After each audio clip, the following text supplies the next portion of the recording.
Welcome Good back. evening, Welcome good back. evening, good evening, good Happy evening. Tuesday. Yes. Happy pre-birthday.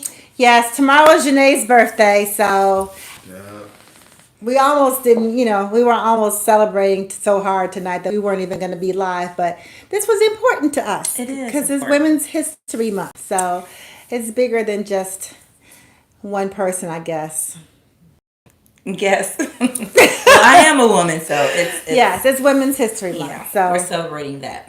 Absolutely. So if you guys saw our pre-lives before the live, you know what we're talking about a little bit. At least on mine. We are kind of want to dive into the perils of overcommitting for women in life in general. So not necessarily, but not excluding relationships, but in life in general. Sometimes, we are just always rushing, always moving, always trying to do everything for everybody all at once.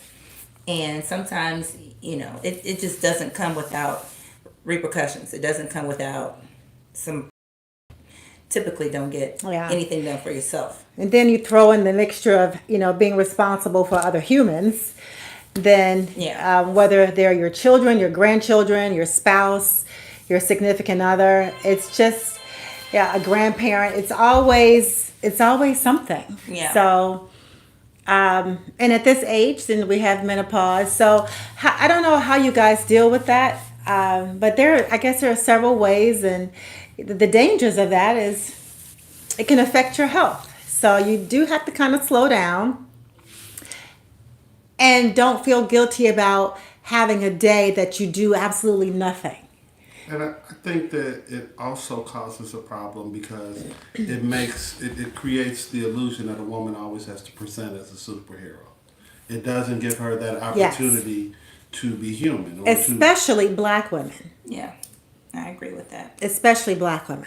So I agree with that. there's so many things on social media that say no one's coming to save you, and we can't. And no one is coming to save you, so you have to save yourself, and it's okay to take a rest day. You have to care for your family and all that, but it's okay to take a rest day because you can love people and love them to death and be taking care of everybody, and then your health is falling by the wayside. You're not going to your dental appointments. You're stressing out. You're gaining weight because you have all this what is it called?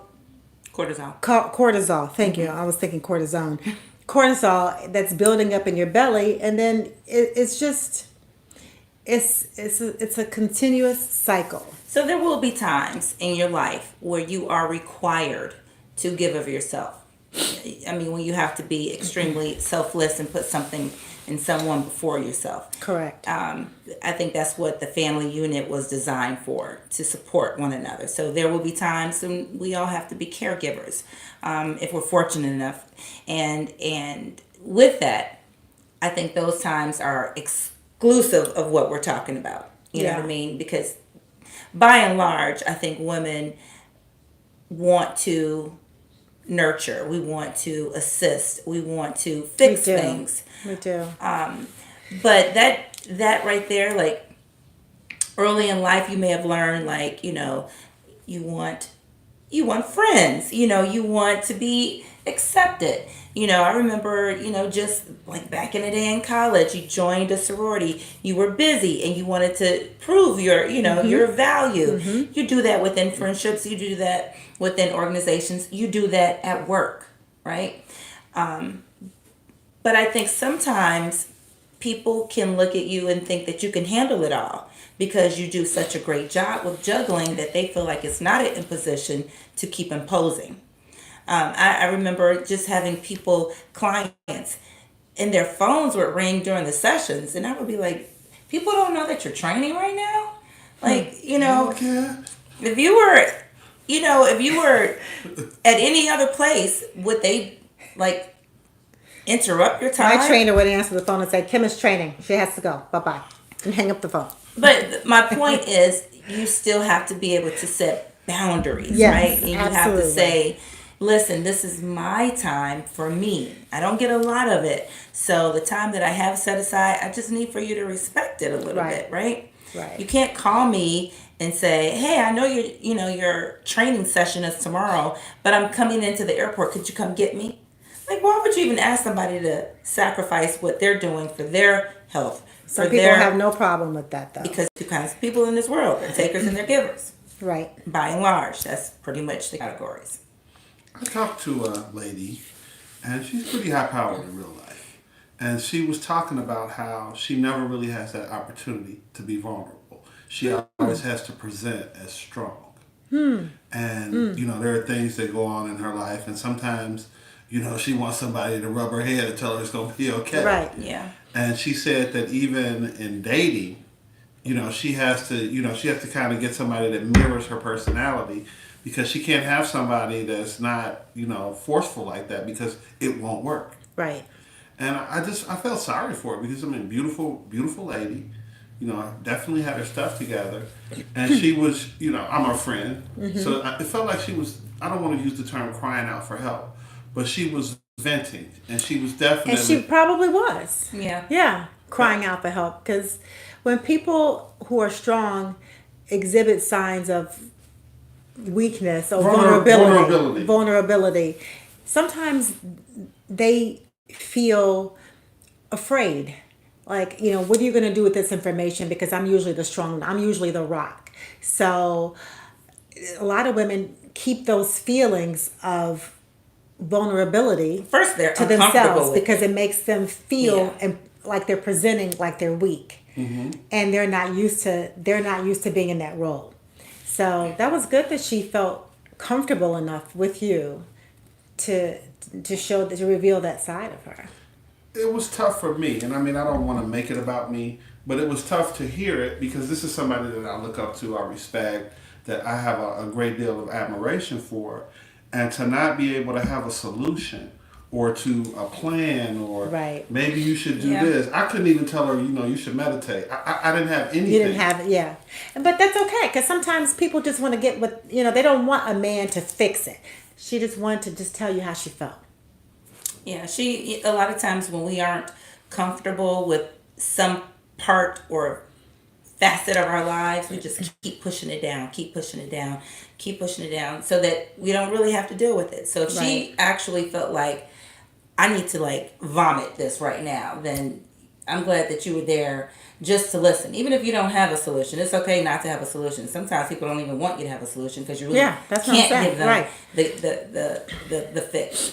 But oftentimes I think that when we aren't in control of everything, I'm speaking really for myself. When I'm not in control of things in my life, I feel like, What do you do?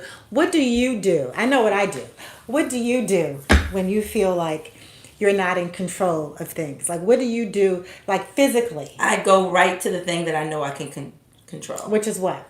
That's my gym time. I have to do Okay. something physical. I have to get that anxiety out of my body, because I will feel anxious, and that may not be the fix, because I'm doing something that But at least it's a healthy habit. it is. I mean, It yeah, is. I'm not smoking and drinking and Eating ice cream. eat- It's a comfort food. I'm just saying. But I mean, we when we aren't in control of something, I think it's natural for us to just over control the things that we are in control of. Does that make sense? Yeah, it does. I'm going to control the hell out of this one thing because I got this one down. It does. But It does. that doesn't necessarily fix the problem.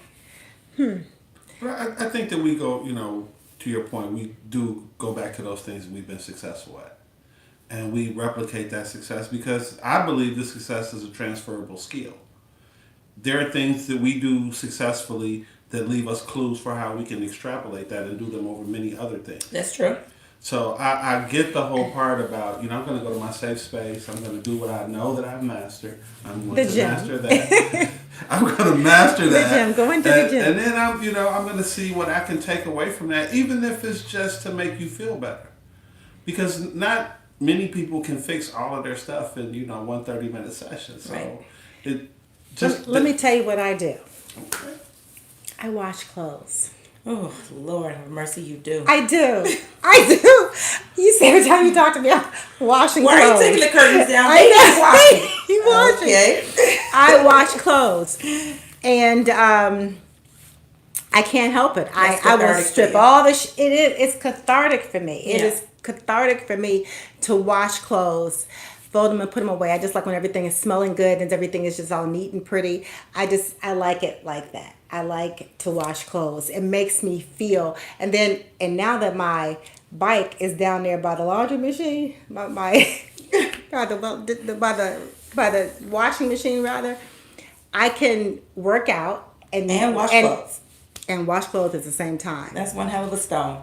Oh my goodness. So I have to ask this.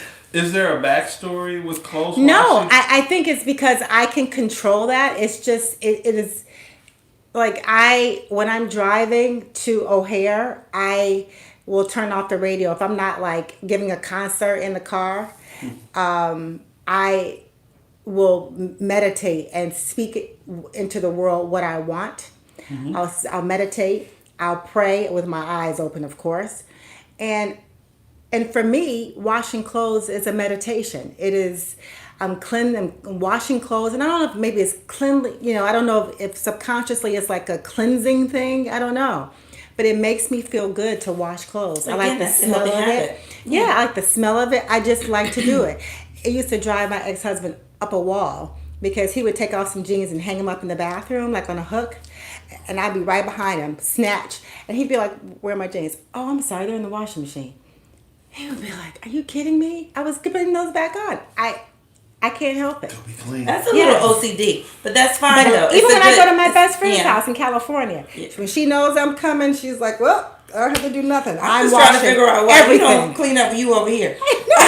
It's a lot of shit to clean up. I don't get this. I swear, I'm washing everything. I'm gonna just start leaving things so- out in the middle of the. I want to See what explore this a little bit more, because I'm nosy. So, do you fold and put away, and so it's full cycle? It's, Yeah. She does, because I'll be right on the phone on FaceTime, and she'll just be moving around. But yeah, It just It makes feels me good. feel good because Yeah. I'm doing it. It doesn't take any mental effort to do it, but in my mind, I'm like thinking about the day, what I want, whether it's what I want for us as a group, the Yeah. three of us, what I want in my life, what I want for my children.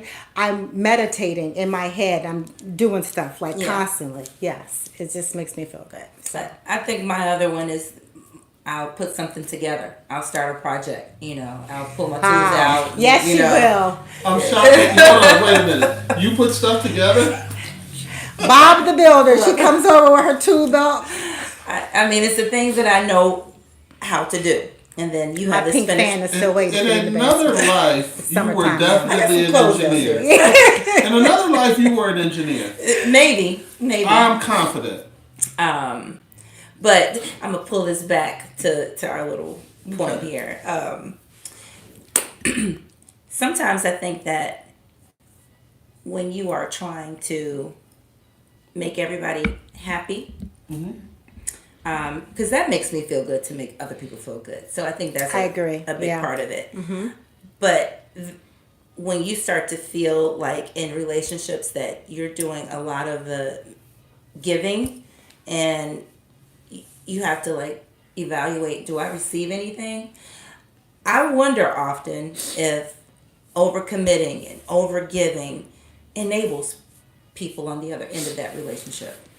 I definitely believe that. I think so. I think that if not using me, but generically me, if I am getting everything, then there is the tendency for a person like me to become complacent and to always expect those things. And that is, not that you can't always do them, but that's not fair. I agree. It's not fair. And Kim always says stuff like, her claim to fame line, don't start a vibe you can't maintain. But if you go into a relationship being, with your tool belt and fixing everything and doing Right. everything, you might become complacent. But then if you ever get worn down or tired or just need someone to nurture you, you may have handicapped the people that you are in the relationship That's or right. relationships And they won't with. give you the effort. And you really, and as women, we need to realize that we need to give effort when effort is received. If effort is not received, if not is not given to us, then Yeah. we shouldn't be giving it to that person. Yeah, I agree. And because then it just sets us up for, just if we're constantly giving and giving, Disappointment. it drains our cups. It sets us up for depression and, like I said, health problems, sleep deprivation, all kinds of things that are not good. You kind of touched on it, Janae, but I think that there also exists a space where you need to be able to communicate effectively to someone that, hey, I need help, or I need to be this, or I need to be that, and that person respond to what you're saying. So, not only does it have to be communicated, because a lot of people suffer in silence. They want you to kind of just crest in it, like, you are not feeling it. You could use a foot rub. That I used to be like that. I used to be like that. I would suffer, and I would suffer in silence. I wouldn't say anything. I was like that in my marriage for a little while too.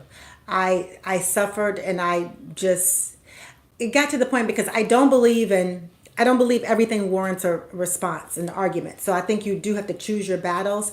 But it got to the point where I just would say nothing for so long that it was affecting me. Was there ever a blow up? No, I mean, my release was the gym. So that was good for me. I did have a release, and it was a healthy release, but I'm divorced now, so She had the ultimate release, yeah, right? I got just tired of holding my tongue and not being who I am. So, and if you've done, and I did that for decades, I was partially who I am, but not really. And I'm really, even at the age of 57, discovering a more and more about myself all the time, because it's just me now. I don't have a person to catch me.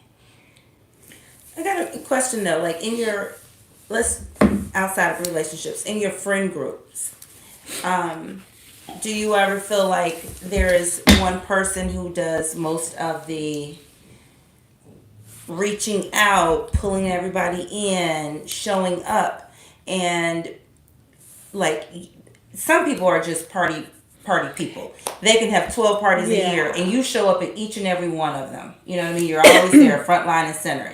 They don't have to look for you. And then if you have something, you're like, well, where's all my people? You know what I mean? Where's the support that I'm always showing you? And nothing has to be tit for tat, but it does come to a point in life where you have to say, is this relationship serving me the way I serve it?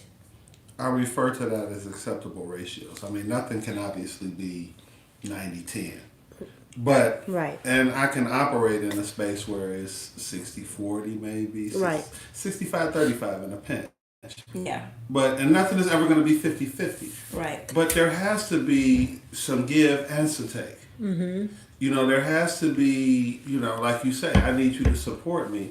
And I do have friends that I never ring their phone. I mean, they call me and it's okay, and it's not, because Why don't you?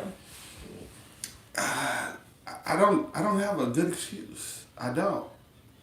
But you consider them friends. Good friends. And I mean, they will call me. And I mean, if I can't get to the call, I'll call Is it them because back. you know that they will eventually call you, that you just kind of like, well, I don't have to call, they'll call me eventually? Yeah, that's some of it. I think that there's a sense of entitlement, to a degree on my part. But it's just the nature of our communication pattern. Okay. And I have friends that, man, I haven't talked to this person in a while. Let me pick up the phone.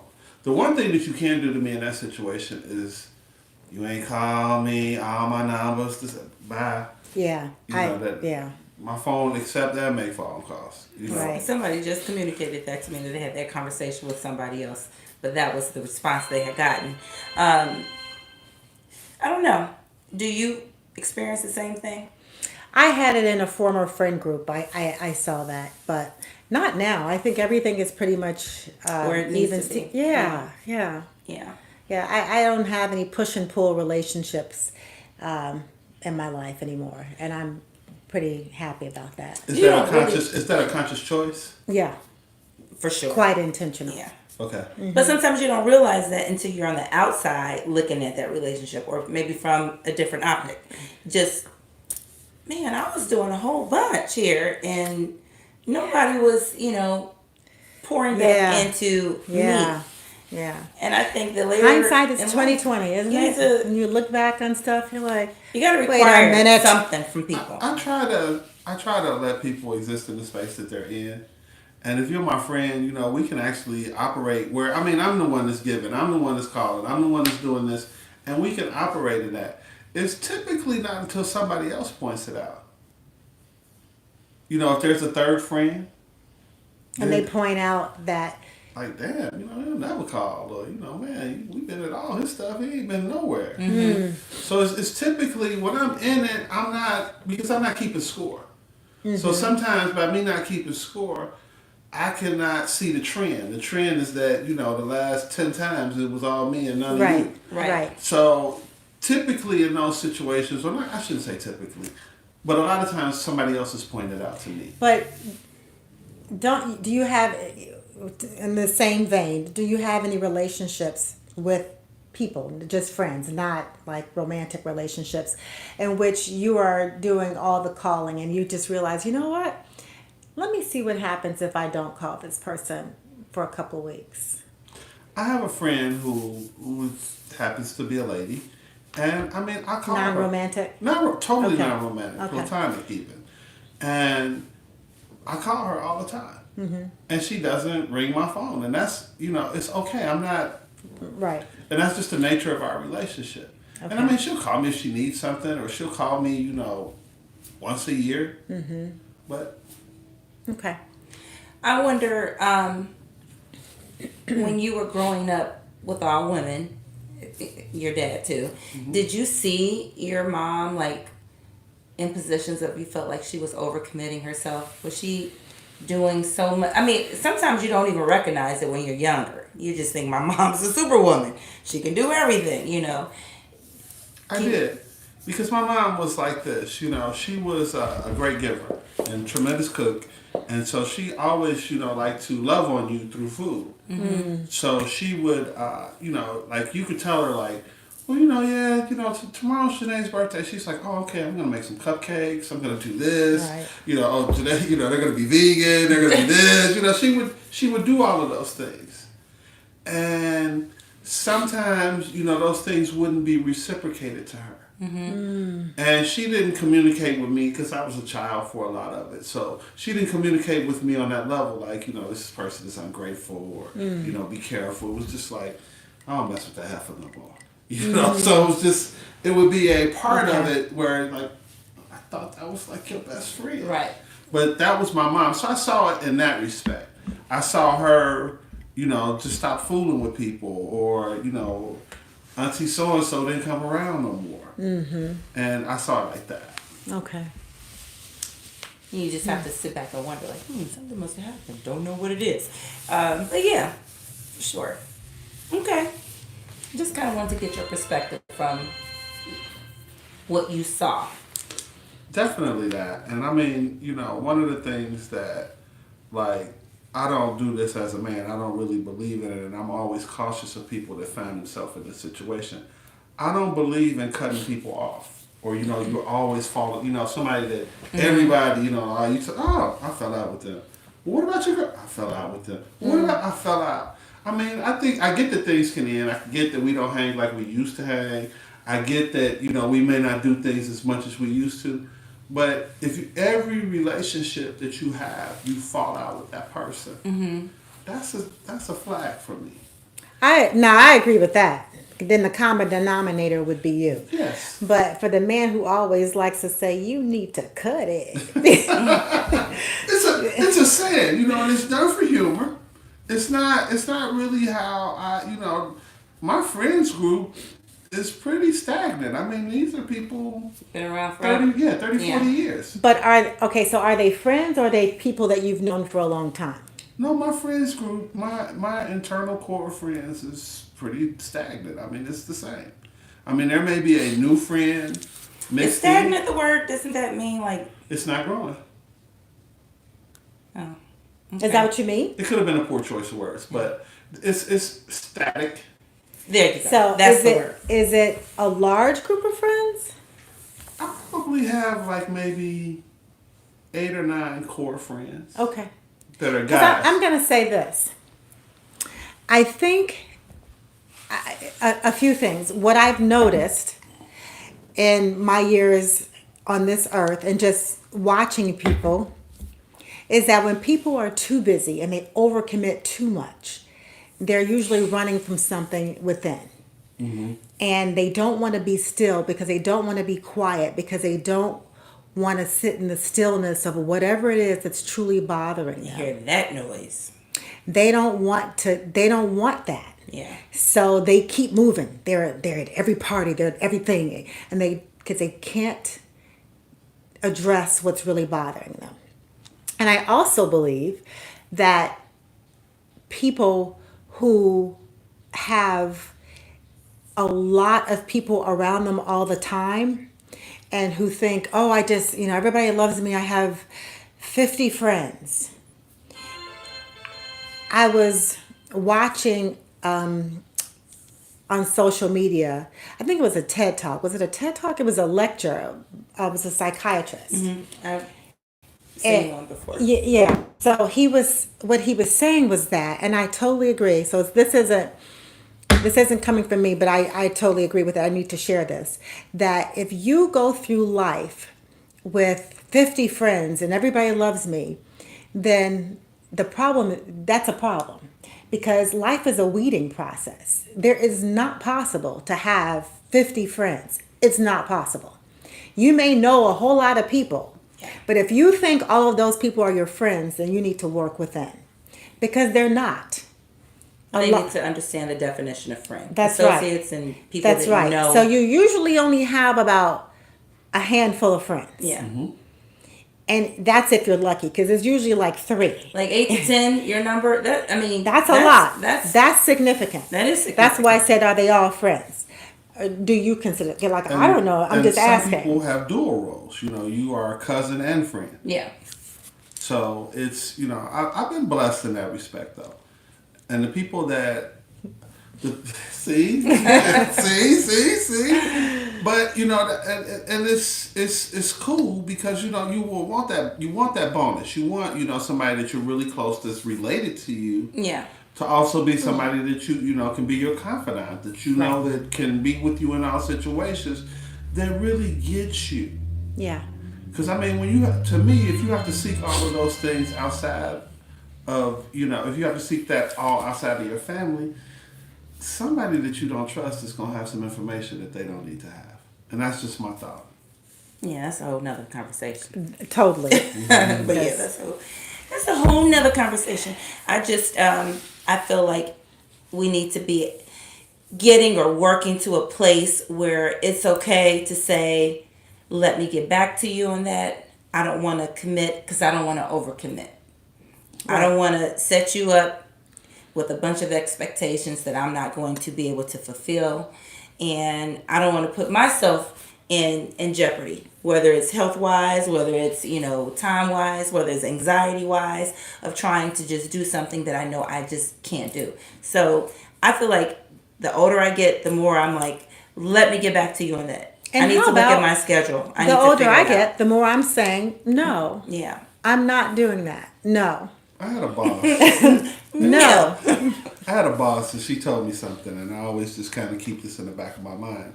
And she said that doing nothing can and should be a planned activity. Yeah, absolutely. Yeah. And I agree. I think that, Rest. I think a lot of stuff we get, because we confuse sometimes movement with progress. Just because I'm doing Right. something, I totally agree. I am progressing. And sometimes, you do have to get smaller to get bigger. You do have to do nothing so you can have perspective, so you can reset. And I think that women are, I don't want to characterize them, but I think in a lot of times they can be put in situations where they do feel that need to continue and do more. Absolutely. And Keep doing, keep doing, keep doing. The kids, the house, the husband, the friends, the yard, the laundry. It's always something. But restoration, restore, all of that, that root word rest is important. And it's okay to do nothing. And it's okay to say no. Can you no? I Can have you to no? rest. No. I'm not doing anything on Saturday. Like when I did pharmaceutical sales and I work from home and I'm crunching numbers and all that, people knew I work from home. And I'm taking an admin day. My friends would be like, "Can you? No. Well, you're at home. Yeah, but I'm working. No, I can't. Boundaries. Yeah, and even now, if I'm not a party girl, but if I go out, like I know a lot of acquaintances who'll do like 3 things in one night. I'm like, that's too much for me. I know that's too much for me. If I go somewhere, I am home usually by 11 at the latest, 12 o'clock. That's right. I have to be home. Yeah. And I have to do one event. There is no party hopping at 57. Where I'm going is where I'm going. And then I'm bringing my ass home. So I can't do all that. So the answer is no. If I have one event planned and it's from 8 to 9, or I should say 4 to 9, and something is happening after that, whatever's happening after that won't see me because I can't do it. It's I'll a look no. at it on social media tomorrow. It's a no. Oh my goodness. Yeah. Good conversation. great conversation. Absolutely. Yeah. It's Women's Month, so we have to start pouring into each other and pouring into ourselves, guys. This is so important. I think it's important for physical health, mental health, emotional health. We need to do it. It has to happen. I'm going to start. I'm gonna Today. make sure you start. Tonight. You gonna give me your laundry? Is that what Right. you're doing? I'm packing you up. Dumping her Laundry basket bags, right here. right. I'm like, While you're here, thanks for tuning in. What were you gonna say? I want to talk a little bit about the end of the month. Oh, yes. Please do. March 30th. March 30th, we're going to be back out at Naughty Lux. It is going to be from 12 to 3 CST, Central Standard Time. Yes. And we're looking forward to it. I mean, we have some great things planned for you. And this is, going to be an opportunity for you to get out, actually participate what it is that we do. We are looking forward to having fun. If you want to have fun, please come out. And in the spirit of Women's Month, there will be something special for the women.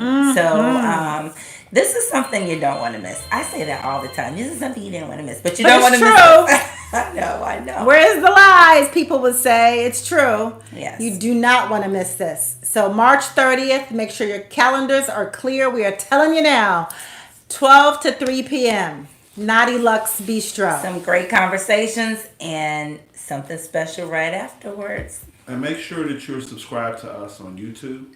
That is very important. Conversations Overheard on YouTube. You can find us. All of our episodes are archived there. So if you want to go back and look at a different episode, if you want to actually see us when we were on television earlier this month, we need you to subscribe. Please. Did I say that nicely enough? You did. Yes. You did. And Can slow we make, enough. Can we make a toast? Can we make a toast with our CO mugs? Yes. Yes. We'll see you guys next week. And happy birthday to me. Yes. Yay. Happy Thanks for birthday tuning in. to Good night. you. Happy birthday. Sing it faster. That's all. Mama say, Mama Jerry, say, Mama say. I'm sorry. Happy birthday. I know. Yeah. It sounds like a funeral, doesn't it? Whoa. Happy birthday. Whoa. Is that one still on? Oh, it is. Happy birthday. I think the X over to the left. Happy birthday. Yeah. Happy